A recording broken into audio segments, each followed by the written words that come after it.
பாகம் இருக்கிறது என்றா நாட்டில் எவ்வளவு பாகம் இருக்கிறது ஆனால் நயமாகவே ஜெகனுடைய தந்தை சௌச்சபலராஜன். யாரு? சௌச்சபலராஜன். அந்த மாண்ட பிறகு விழாயிலும் எடுத்து தாய கட்டிய மாய கட்டிய செய்தான் அப்பேற்பட்ட துரியன். சூது என்று சொக்கட்டாளம் என்று நயமாகவே அத்திரபுரி கோட்டை கொடுத்தார். எதற்கு வந்து தெரியுமா உனக்கு? எதுக்கு விரிடாகப்பட்டு எதற்கு தெரியுமா? அங்க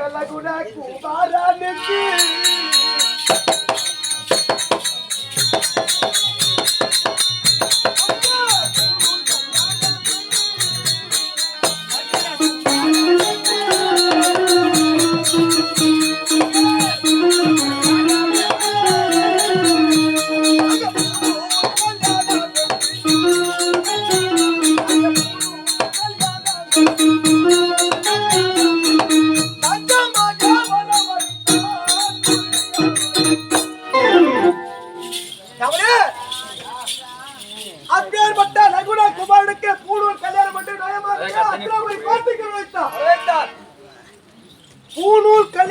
தெரியும். பூணூல் கல்யாணம் என்றா காதல் விழா. அது 4 தினத்திலே காதல் விழா. 1 தினத்திலே நயமாகவே அஸ்திராபுரி கோட்டைக்கு வரத்தான் அப்பேற்பட்ட தருமநந்தனை வரவேற்ற பிறகு முதல்வராகவே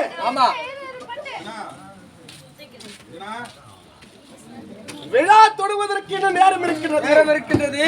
சற்று நேரம் ஏதாவது விளையாட தெரிவித்தார்கள். விளையாடக்கூடிய நேரத்திலே தாயமாடினார்கள். என்ன தாயமாடினார்கள்? தாயமாடக்கூடிய நேரத்திலே முதலாட்டம் முதலாக அழகாகப்பட்ட தருமனையை வெற்றி பெற்றார். தருமநந்தனுக்கே வெற்றி. முதலாட்டம் தருமநந்தனை வெற்றி பெற்றான். 2வது முறையாகவே அப்பேரோட திருடாகப்பட்டவன் புத்திய தீட்டினான். அப்பேரோட தருணத்திலே தெரிவித்தான், முதலாட்டம் உங்களுக்கு வெற்றியா இருக்கிறது. உன்னை வரக்கூடிய ஆட்டம் உனக்கே வெற்றியா இருக்கும்.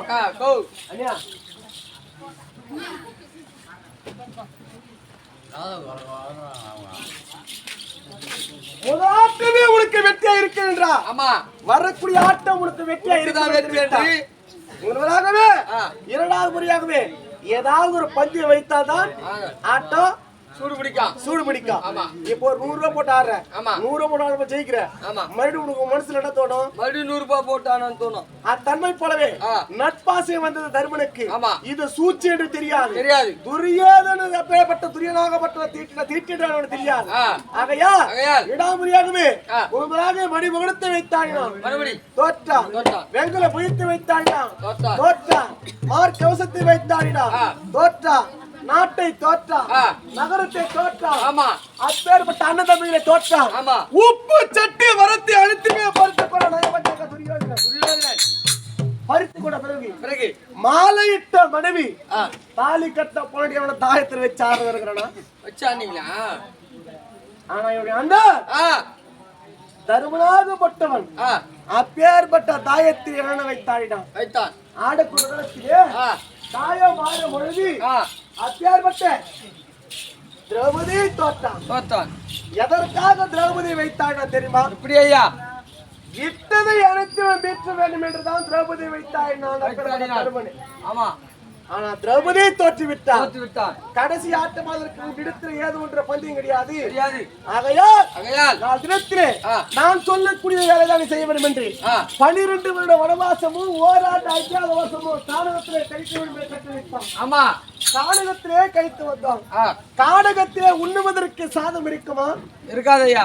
என்ன காட்டுல வந்து காய்கறி தான், காய் கனி பழம் காய்கறிகளை புசித்தால் ஒரு மனிதனாகப்பட்ட உயிர் பிழைக்க முடியுமா? முடியாது.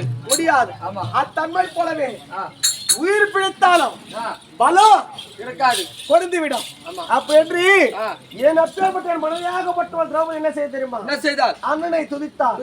அண்ணனை துதிக்கும் பொழுது அப்பேற்பட்ட மாயவன் என்ன செய்தார் தெரியுமா? என்ன செய்தார்?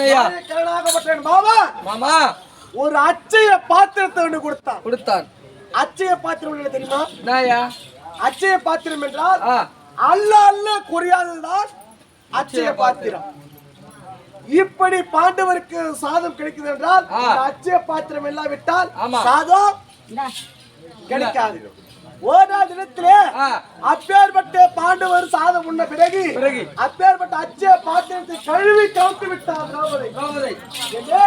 அச்சய பாத்திரத்தை கழுவி கவுத்து விட்டார். கழுவி கவுத்து விட்ட பிறகு அந்த அச்சய பாத்திரத்துக்கு உயிர் பிழைக்குமா? இருக்காதையா. ஆகையால் 3 பேர் பிராமணர்களாகப்பட்டவர்கள் கானகத்திலே வந்தார்கள்.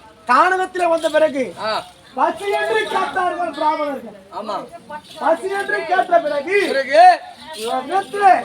சாதமாக அச்சய பாத்திரத்தை கழுவி கவுத்து விட்ட பிறகு சாதம் எப்படி கிடைக்கப்பட்டது யோசித்தால் அப்பேற்பட்ட திரௌபதி.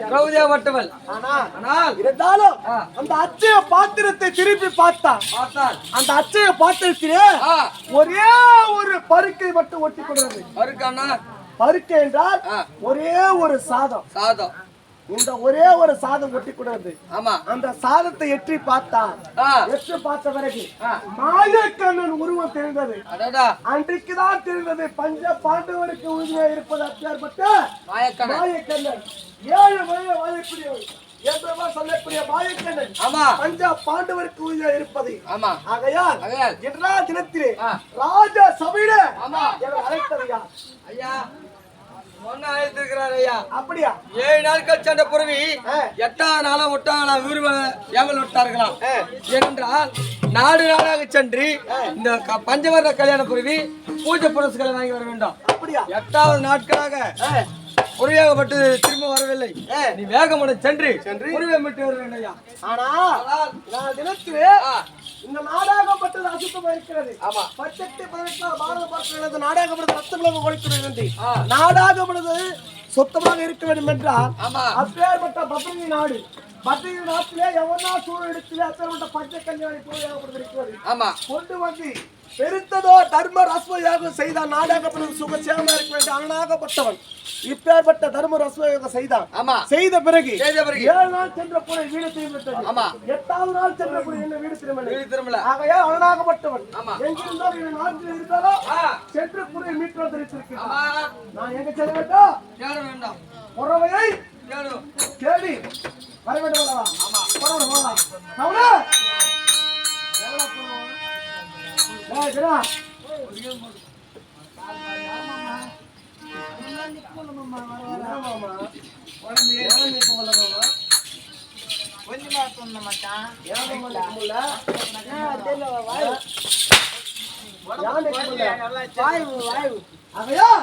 செல்ல வேண்டும்.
என் நாட்டில் வந்த புறவையாக பிடித்து கட்டுங்க. என் நாட்டில் வந்த புறவை யாரு பிரிச்சு கட்டுறதா கேக்குறேன். புறவையை பிடித்து கட்டியவன் நான் தான். யார் அவனை அழித்துவனா? எங்க அரசன். எந்த அரசன்? அவரு எந்த அரசனா?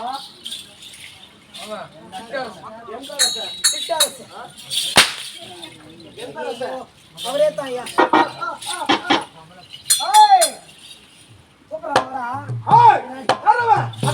எப்படோ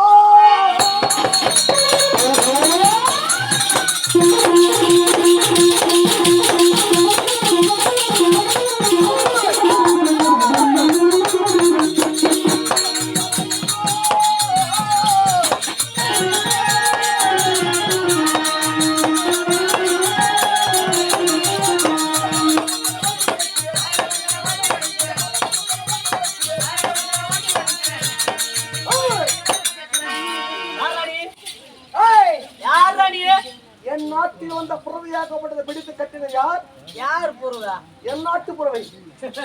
புறவை பிடிச்சி காட்டு கேட்டுங்களாமா சரிப்பா? நம் நாட்டிற்கு வந்த புறவை எங்களுக்கு தான் சொந்தம். எப்படியா?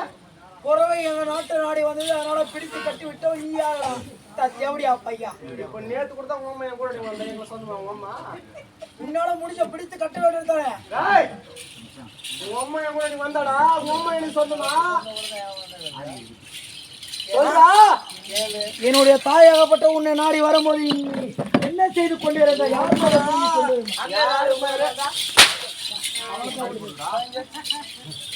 அவங்க அம்மா வந்தாளா இவங்க அம்மா போனாளா? அதை கேளு. என்னுடைய தாய் வந்தாளா உன்னுடைய தாய் அம்சா வந்து விட்டாளா? தாயை தெரிவித்து விட்டு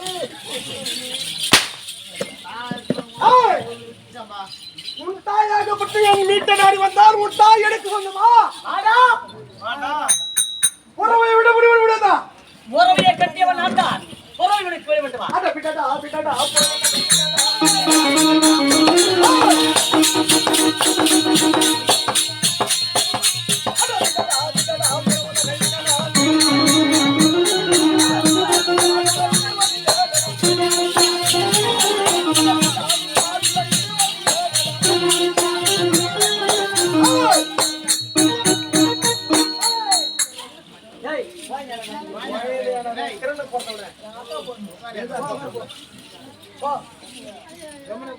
கல்யாணம் பண்ணு போற நான் மொத்த சீர்வரிசை நான் தான் தரணும் போக.